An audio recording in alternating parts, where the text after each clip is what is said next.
Hello everyone, this is Radha. Welcome back to my channel Sivaya is English.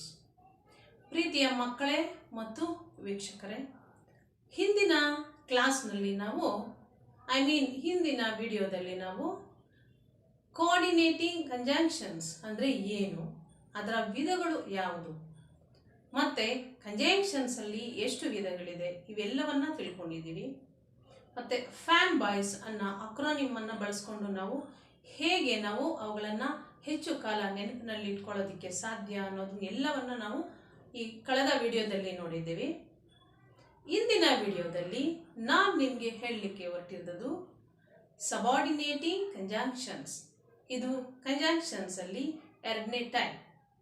So ಸಬಾರ್ಡಿನೇಟಿಂಗ್ ಕಂಜಂಕ್ಷನ್ಸನ್ನು ಸೆಂಟೆನ್ಸಸ್ಸಲ್ಲಿ ಬಳಸೋದು it's not so easy for beginners. ಇದು ಅಷ್ಟು ಸುಲಭವಾದ ವಿಷಯ ಏನೂ ಅಲ್ಲ, ಯಾಕಂತಂದರೆ ತುಂಬ ಕನ್ಫ್ಯೂಷನ್ಸ್ ಇರ್ತದೆ. ಮತ್ತು ಇದನ್ನು ಹೆಚ್ಚಾಗಿ ನಾವು ಕಾಂಪ್ಲೆಕ್ಸ್ ಸೆಂಟೆನ್ಸಸ್ಸಲ್ಲಿ ಬಳಸ್ತೀವಿ. ಸೊ ಹಾಗಾಗಿ ನಾವು ಕಾಂಪ್ಲೆಕ್ಸ್ ಸೆಂಟೆನ್ಸನ್ನು ಬಳಸಬೇಕು ಅಂತಂದರೆ ನಮಗೆ ಸಬಾರ್ಡಿನೇಟಿಂಗ್ ಕಂಜಂಕ್ಷನ್ಸನ್ನು ಹೇಗೆ ಬಳಸೋದು ಅನ್ನೋ ಜ್ಞಾನ ಬಹಳ ಚೆನ್ನಾಗಿ ಇರಬೇಕಾಗುತ್ತೆ. ತುಂಬ ನೀವು ಕಾನ್ಸಂಟ್ರೇಷನನ್ನು ಮಾಡಬೇಕಾಗುತ್ತೆ. ಸೊ ಇದನ್ನು ಸೆಂಟೆನ್ಸಸ್ ಮಾಡುವಾಗ. ಹಾಗಾಗಿ ನಾನು ನಿಮಗೆ ಇವತ್ತು ಸಬಾರ್ಡಿನೇಟಿಂಗ್ ಕಂಜಂಕ್ಷನ್ಸ್ ಅಂದರೆ ಏನು ಮತ್ತು ಅದು ಯಾವ ಯಾವ ಕಾರ್ಯಗಳನ್ನು ಮಾಡುತ್ತೆ and the functions of the subordinating conjunctions ಯಾವ ರೀತಿ ಮಾಡುತ್ತೆ, ಪ್ಲೇಸ್, ಟೈಮ್ ಅಥವಾ ರೀಸನ್, ಕಾಸ್ ಇವೆಲ್ಲವೂ ಕೂಡ ಇವತ್ತು ನಿಮಗೆ ತಿಳಿಸ್ತಾ ಇದ್ದೀನಿ. ಅದರಲ್ಲಿ ಬಹಳ ಮುಖ್ಯವಾಗಿ ಇವತ್ತು ಅದರಲ್ಲಿ ಒಂದು ಫಂಕ್ಷನ್ ಆಗಿರ್ತಕ್ಕಂತಹ cause and effect. Cause and ಎಫೆಕ್ಟನ್ನು ನಾವು ಎಕ್ಸ್ಪ್ರೆಸ್ ಮಾಡುವಾಗ ಹೇಗೆ ನಾವು ಸಬಾರ್ಡಿನೇಟಿಂಗ್ ಕಂಜಂಕ್ಷನ್ಸನ್ನು ಬಳಸ್ತೀವಿ, ಯಾವ ಸಬಾರ್ಡಿನೇಟಿಂಗ್ ಕಂಜಂಕ್ಷನ್ಸನ್ನು ಬಳಸ್ತೀವಿ ಅನ್ನೋದನ್ನು ಸಂಪೂರ್ಣವಾಗಿ ಹೇಳ್ತೀನಿ. So without further ado let's get started. ಪ್ರೀತಿಯ ಮಕ್ಕಳೇ ಮತ್ತು ವೀಕ್ಷಕರೇ, what are subordinating conjunctions? Subordinating conjunctions ಅಂದರೆ ಏನು, ನಾವು ಹೇಗೆ ಬಳಸ್ತೀವಿ ಮತ್ತು ಅದರ ಫಂಕ್ಷನ್ಸ್ ಏನು ಅನ್ನೋದ್ರ ಬಗ್ಗೆ ತಿಳ್ಕೊಳ್ಳೋಣ. ನೋಡಿ, here is a definition. Subordinating conjunctions are the words that connect a subordinating clause to an independent clause. So this is very simple. ನೋಡಿ, ಇಲ್ಲಿ ಸಬಾರ್ಡಿನೇಟಿಂಗ್ ಕಂಜಂಕ್ಷನ್ಸ್ ಅಂತಂದರೆ ಅವು ವರ್ಡ್ಸ್.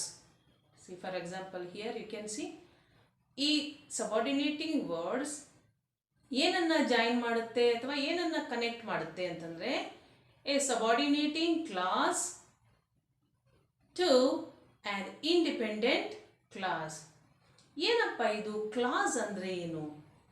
ಕ್ಲಾಸ್ ಅಂದರೆ ಈಗಾಗಲೇ ಹಿಂದಿನ ವಿಡಿಯೋದಲ್ಲಿ ಹೇಳಿದ್ದೀನಿ. ಕ್ಲಾಸ್ ಅಂದರೆ ಜಸ್ಟ್ ಲೈಕ್ ಸೆಂಟೆನ್ಸ್ ಥರನೇ ಇರುತ್ತೆ. It's not a single word, a group of words, a subordinating clause. So ಇದು ಇರಬೇಕು ಮತ್ತು ಇಂಡಿಪೆಂಡೆಂಟ್ ಕ್ಲಾಸ್ ಜೊತೆ ಸೇರಿಸೋದು, ಜಾಯಿನ್ ಮಾಡೋದು, ಕನೆಕ್ಟ್ ಮಾಡೋದೇ subordinating conjunction. Let's see with an example. ಇಲ್ಲಿ ನೋಡಿ, ಒಂದು ಉದಾಹರಣೆ ಇದೆ.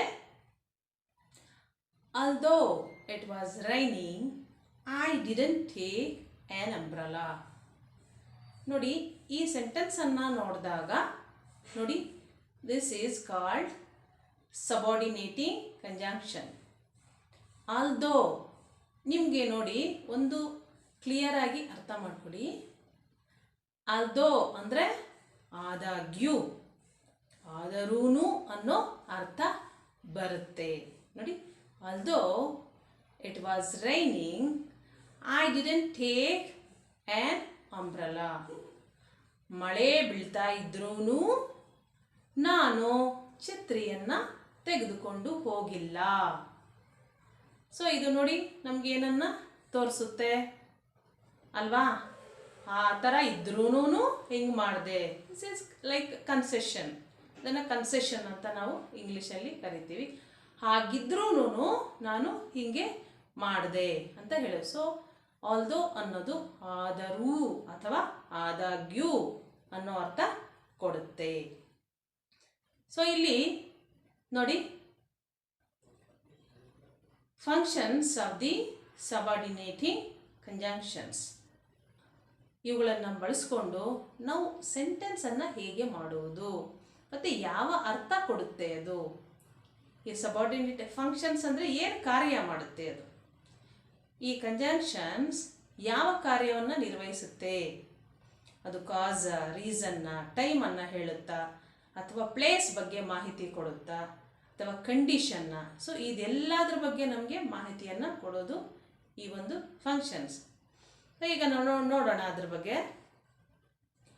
ಕಾಸ್, comparison and concession. Condition, place, reason, time. ನೋಡಿ, ಈ ಸಬಾರ್ಡಿನೇಟಿಂಗ್ ಕಂಜಂಕ್ಷನ್ನ ಬಳಸಿ ನಾವು ಈ ಎಲ್ಲ ಒಂದು ಏನು ಫಂಕ್ಷನ್ಸ್ ಇದೆ, ಈ ಎಲ್ಲ ಫಂಕ್ಷನ್ಸನ್ನು ನಾವು ಎಕ್ಸ್ಪ್ರೆಸ್ ಮಾಡೋವಾಗ, ಅಂದರೆ ಹೇಳುವಾಗ, ಯಾವುದೋ ವಾಕ್ಯ ಅಥವಾ ಸ್ಟೇಟ್ಮೆಂಟ್ ಅನ್ನು ನಾವು ವ್ಯಕ್ತಪಡಿಸುವಾಗ ಈ ಒಂದು ಫಂಕ್ಷನ್ಸನ್ನು ನಡೀತೇವೆ. ನೋಡಿ, ಈ ಒಂದು ಕಾರ್ಯಗಳನ್ನು ಮಾಡುತ್ತೆ. ನೋಡಿ, ಕಾಸ್ ಮೊದಲನೇದಾಗಿ ಕಾಸ್ ಅಂತ ತಿಳ್ಕೊಂಡಾಗ, ಕಾಸಲ್ಲಿ ಯಾವ್ಯಾವ ಸಬಾರ್ಡಿನೇಟಿಂಗ್ ಕಂಜಂಕ್ಷನ್ಸ್ ಬರುತ್ತೆ. As, because and since. So ಇವನ್ನು ನಾವು ಕಾಸ್, ಯಾವುದೋ ಒಂದು ಕಾರಣವನ್ನು ಹೇಳುವಾಗ, ಆ ಕಾರಣದಿಂದ ಹೀಗಾಯಿತು ಅಂತ ಹೇಳುವಾಗ ಬಳಸ್ತೀವಿ. And when we come to this comparison, ಹೋಲಿಕೆಯನ್ನು ಮಾಡುವಾಗ ಆ್ಯಂಡ್ ಕನ್ಸೆಷನ್, ಯಾವುದಾದ್ರೂ ಒಂದು ರಿಯಾಯಿತಿ ಅಂತ ಹೇಳ್ತೀವಿ ನಾವು, ಅವುಗಳನ್ನು ಹೇಳುವಾಗ ನೋಡಿ, just as, though, although, even though, whereas, while, than, rather than. So ಇಷ್ಟು ನಾವು ಕಂಜಂಕ್ಷನ್ಸನ್ನು ನಾವು ಬಳಸ್ತೀವಿ. ನೆಕ್ಸ್ಟ್ ಕಂಡೀಷನ್ಸ್ ಅಂತ ಬಂದಾಗ, ಕಂಡೀಷನ್, ಇಫ್ ಹಿಂಗಾದರೆ ಹಿಂಗಾಗ್ತಿತ್ತು, ಹಿಂಗೆ ಮಾಡ್ತಾ ಇದ್ದರೆ ಹಿಂಗಾಗುತ್ತೆ, ಈ ಥರ ಇದ್ದರೆ ಹಿಂಗಾಗುತ್ತೆ, ದಟ್ ಈಸ್ ಕಂಡೀಷನ್. ನಾನು ಡೀಟೇಲಾಗಿ ಎಕ್ಸ್ಪ್ಲೇನ್ ಮಾಡ್ತೀನಿ ನಿಮಗೆ. ಸೊ ಇದರಲ್ಲಿ ಯಾವ್ಯಾವ ಕಂಜಂಕ್ಷನ್ಸನ್ನು ನಾವು ಬಳಸ್ತೀವಿ ಅಂದರೆ, if, as if, even if, in case, providing, provided that, unless, etc. Yes, in the function of place, we will use where and wherever. ಇವೆರಡನ್ನೂ ಕೂಡ ನಾವು ಪ್ಲೇಸನ್ನು ಎಕ್ಸ್ಪ್ರೆಸ್ ಮಾಡುವಾಗ ಬಳಸ್ತೇವೆ. ಇನ್ನು ರೀಸನ್, ಕಾರಣ. ಸೊ ಈ ಕಾರಣ, ಸೊ ಇದರಿಂದ ಇದರ ಪರಿಣಾಮ ಹಿಂಗಾಯಿತು, ರೀಸನ್ ಮತ್ತು ರಿಸಲ್ಟ್ ಅಂತಲೂ ಹೇಳ್ಬೋದು ನಾವು ಇದನ್ನು. ಸೊ ದ್ಯಾಟ್, ಆ ಮೂಲಕ, ಇನ್ ಆರ್ಡರ್ ದ್ಯಾಟ್, ಸೊ ಹೀಗೆ ಆಯಿತು.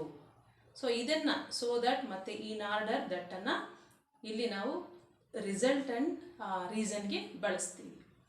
Next time, after, before, as soon as, until, when, whenever, while, since. ಈ ವೈಲನ್ನು ನಾವು ಇಲ್ಲೂ ಬಳಸಿದ್ದೀವಿ ಆ್ಯಂಡ್ ಸಿನ್ಸನ್ನು ನಾವು ಕಾಸ್ನಲ್ಲೂ ಕೂಡ ತೋರಿಸಿದ್ದೀವಿ. ಅಫ್ಕೋರ್ಸ್ ಸಮ್ಟೈಮ್ಸ್ ಸಿನ್ಸ್ ಅಂದರೆ ಇಲ್ಲಿ ಒಂದು ಕಾಸನ್ನು ತೋರಿಸುತ್ತೆ, ವೆರಾಸ್ ಸಮ್ಟೈಮ್ಸ್ ಸಿನ್ಸ್ ಅನ್ನೋದು ಒಂದು ಟೈಮನ್ನು ತೋರಿಸುತ್ತೆ, ಇಲ್ಲಿಂದ ಅನ್ನೋ ಅರ್ಥ ಬರುತ್ತೆ. ಸೊ ಎಲ್ಲದರ ಬಗ್ಗೆ ನಾವು ಡೀಟೇಲಾಗಿ ಒಂದೊಂದಾಗಿ ಡಿಸ್ಕಸ್ ಮಾಡಿಕೊಂಡು ಹೋಗೋಣ. ಈಗ ಮೊದಲನೇದಾಗಿ ನಾನು ಇವತ್ತಿನ ವಿಡಿಯೋದಲ್ಲಿ ನಿಮಗೆ ಹೇಳಲಿಕ್ಕೆ ಹೊರಟಿರ್ತಕ್ಕಂಥದ್ದು ಕಾಸ್, ಆ್ಯಸ್, ಬಿಕಾಸ್ ಮತ್ತು ಸಿನ್ಸ್ ಇವುಗಳನ್ನು ಹೇಗೆ ಬಳಸ್ತೀವಿ, ಸಬಾರ್ಡಿನೇಟಿಂಗ್ ಕಂಜಂಕ್ಷನ್ಸ್ ಆಗಿ ಹೇಗೆ ಬಳಸುವುದು ಅನ್ನೋದ್ರ ಬಗ್ಗೆ ಡೀಟೇಲಾಗಿ ನಿಮಗೆ ಹೇಳ್ಕೊಡ್ತೀನಿ. ಪ್ರೀತಿಯ ಮಕ್ಕಳೇ, ಕಾಸನ್ನು ವ್ಯಕ್ತಪಡಿಸಲು ಅಂದರೆ ಕಾರಣ, ಕಾಸ್ ಆ್ಯಂಡ್ ಡೆಫೆಕ್ಟ್ ಅಂತ ಕರಿತೀವಿ ನಾವು. ಇದನ್ನು ಹೇಗೆ we use as, because, since interchangeably to state the cause and effect of something.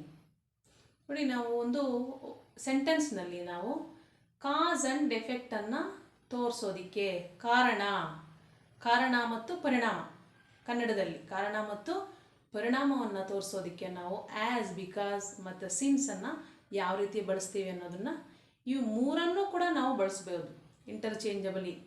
ಈ ಪ್ಲೇಸಸ್ಸಲ್ಲಿ ನಾವು ಯಾವುದನ್ನು ಬೇಕಾದರೂ ನಾವು ಬಳಸ್ಬೋದು ಅಂತ. ಓಕೆ, ಮೊದಲಿಗೆ ನಾವು ಆ್ಯಸ್ ನೋಡಿ, ಕನ್ನಡದಲ್ಲಿ ನಾನು ಬರೆದಿದ್ದೀನಿ. ಆ್ಯಸನ್ನು ಸಮ್ಟೈಮ್ಸ್ ಏಕೆಂದರೆ ಅನ್ನೋ ಸೆನ್ಸಲ್ಲಿ ಬಳಸ್ತಾರೆ. ನೋಡಿ, the project was successful as you all worked hard. ನೋಡಿ, ಇದರಲ್ಲಿ ಬಹಳ ಮುಖ್ಯವಾಗಿ ನೀವು ಗಮನಿಸಬೇಕಾಗಿರೋದು, ಒಂದು ಇಂಡಿಪೆಂಡೆಂಟ್ ಕ್ಲಾಸ್ ಇದೆ, ಇನ್ನೊಂದು ಸಬಾರ್ಡಿನೇಟಿಂಗ್ ಕ್ಲಾಸ್ ಇದೆ ಇಲ್ಲಿ. ನೋಡಿ, the project was successful, this is an independent class. ಇದನ್ನು ನಾವು ಇಂಡಿಪೆಂಡೆಂಟ್ ಕ್ಲಾಸ್ ಅಂತೀವಿ. ಮತ್ತು ಇದಕ್ಕೆ ಇನ್ನೊಂದು ಹೆಸರು ಮೇನ್ ಕ್ಲಾಸ್ ಅಂತ ಕರಿತೀವಿ. As you all worked hard, ಇಲ್ಲಿಂದ ನಾವು ಸೆಂಟೆನ್ಸನ್ನು ತಗೊಂಡಾಗ ಇದನ್ನು ನಾವು ಆ್ಯಸನ್ನು ಸೇರಿಸ್ಕೊಂಡು ಇದನ್ನು ಸಬಾರ್ಡಿನೇಟಿಂಗ್ ಕ್ಲಾಸ್ ಅಂತ ಕರಿತೀವಿ. ನಾವು ಈಗಾಗಲೇ ಕಲ್ತ್ಕೊಂಡಿದ್ದೀವಿ ಏನು ಸಬಾರ್ಡಿನೇಟಿಂಗ್ ಕಂಜಂಕ್ಷನ್ಸ್ ಅಂದರೆ ಏನು.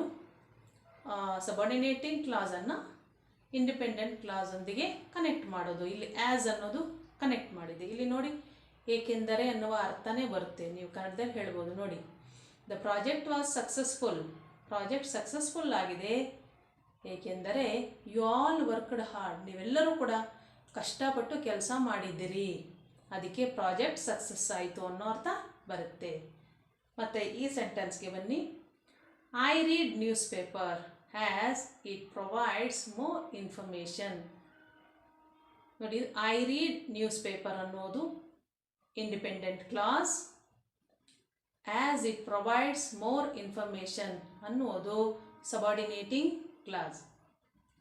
ಏನಪ್ಪ ಇದಕ್ಕೂ ಮತ್ತು ಇಂಡಿಪೆಂಡೆಂಟ್ ಕ್ಲಾಸ್ಗೂ ವ್ಯತ್ಯಾಸ? ಹೌದು, ನೋಡಿ, ಇಂಡಿಪೆಂಡೆಂಟ್ ಕ್ಲಾಸ್ ಇದಕ್ಕೆ ಯಾವುದೇ ಒಂದು ಇದರ ಸಹಾಯ ಇಲ್ಲದೆ ಇದು ತನ್ನಷ್ಟಕ್ಕೆ ತಾನೇ ಸಂಪೂರ್ಣವಾಗಿ ಅರ್ಥ ಕೊಡುತ್ತದೆ ನಮಗೆ. ನೋಡಿ, ಐ ರೀಡ್ ನ್ಯೂಸ್ ಪೇಪರ್, ನಾನು ನ್ಯೂಸ್ ಪೇಪರನ್ನು ಓದುವೇನು ಅಲ್ವಾ, ಕ್ಲಿಯರ್ ಆಗಿದೆ, ಅರ್ಥ ಆಗುತ್ತೆ ನಮಗೆ. ಬಟ್ ಇನ್ ದಿಸ್ ಕೇಸ್ ಇಲ್ಲಿ ಬನ್ನಿ, ಸಬಾರ್ಡಿನೇಟಿಂಗ್ ಕ್ಲಾಸಲ್ಲಿ ಇಲ್ಲಿಂದ ಸೆಂಟೆನ್ಸನ್ನು ಓದೋ ಸ್ಟಾರ್ಟ್ ಮಾಡಿ. As it provides more information, ಇಷ್ಟು ಮಾತ್ರ ಸಬಾರ್ಡಿನೇಟಿಂಗ್ ಕ್ಲಾಸ್.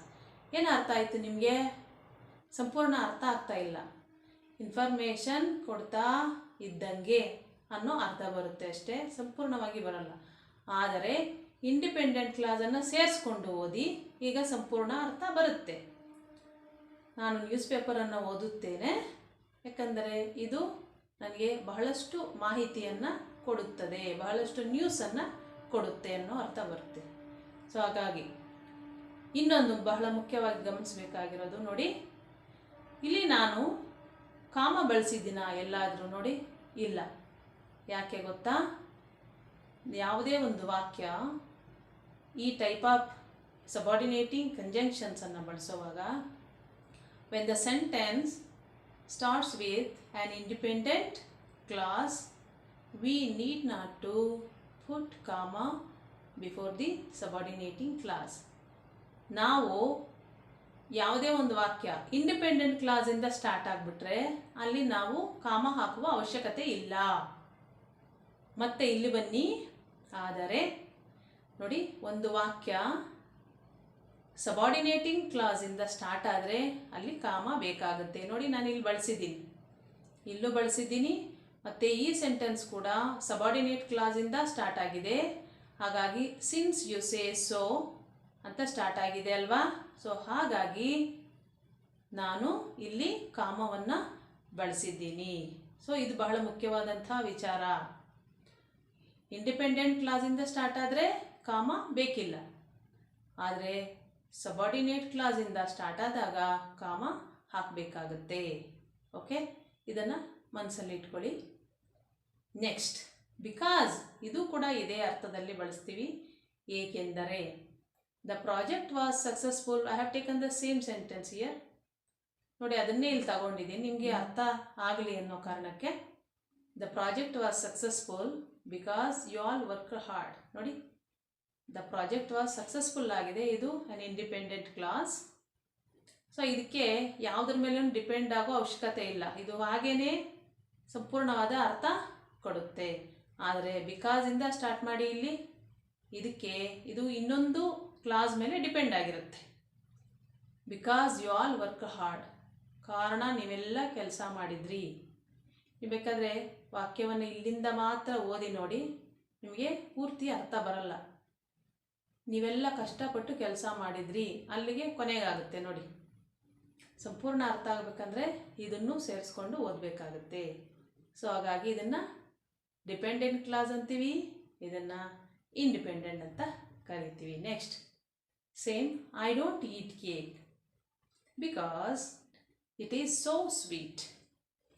ನಾನು ಕೇಕನ್ನು ತಿನ್ನೋದಿಲ್ಲ, ಕಾರಣ ಅದು ತುಂಬ ಸಿಹಿಯಾಗಿರುತ್ತದೆ. ಇದು ತುಂಬ ಕ್ಲಿಯರಾಗಿ ಅರ್ಥ ಆಗುತ್ತೆ ನಿಮಗೆ ಬಿಕಾಸ್ ಹೇಗೆ ಬಳಸ್ಬೋದು ಅಂತ ಹೇಳಿ. ನೆಕ್ಸ್ಟ್ ಇಲ್ಲಿ this sentence started with subordinating conjunction. Because of ಇಂದ ಸ್ಟಾರ್ಟ್ ಆಗಿದೆ ಇಲ್ಲಿ ನೋಡಿ. ಬಿಕಾಸ್ ಆಫ್ ಹೆವಿ ರೈನ್, ತುಂಬ ಮಳೆ ಇದ್ದಿದ್ದರಿಂದ ಈ ಕೇಮ್ ಹೋಮ್ ಲೇಟ್, ಮನೆಗೆ ಲೇಟಾಗಿ ಬಂದ. ಹೌದಲ್ಲ? ಸೊ ಇದರಲ್ಲಿ ಸಬಾರ್ಡಿನೇಟಿಂಗ್ ಕ್ಲಾಸ್ ಯಾವುದು ನೋಡಿ, ಇದು. ಇಂಡಿಪೆಂಡೆಂಟ್ ಕ್ಲಾಸ್ ಯಾವುದು? ಇದು.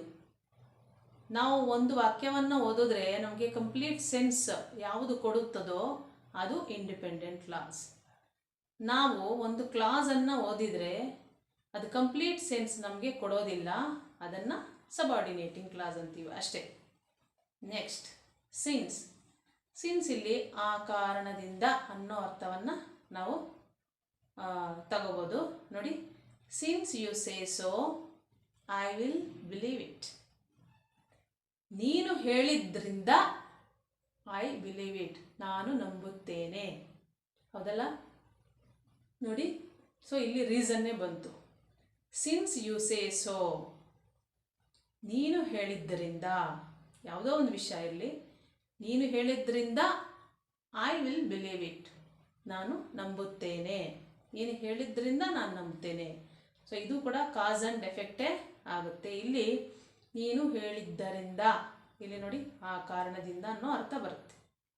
ನಾವು ಇಂಗ್ಲೀಷ್ನಲ್ಲಿ ಅಥವಾ ಕನ್ನಡದಲ್ಲಿ ಎಕ್ಸಾಕ್ಟ್ ಟ್ರಾನ್ಸ್ಲೇಟ್ ಮಾಡೋಕ್ಕೆ ಆಗೋದಿಲ್ಲ, ಅದು ಕಂಟೆಕ್ಸ್ಟಿಯಲ್ ಮೀನಿಂಗಲ್ಲಿ ನಾವು ಅರ್ಥ ಮಾಡ್ಕೋಬೇಕು. ನಾನು ನನಗೆ ತಿಳಿದಂಥ ಒಂದು ಜ್ಞಾನದ ಪ್ರಕಾರ ಬರೆದಿದ್ದೇನೆ.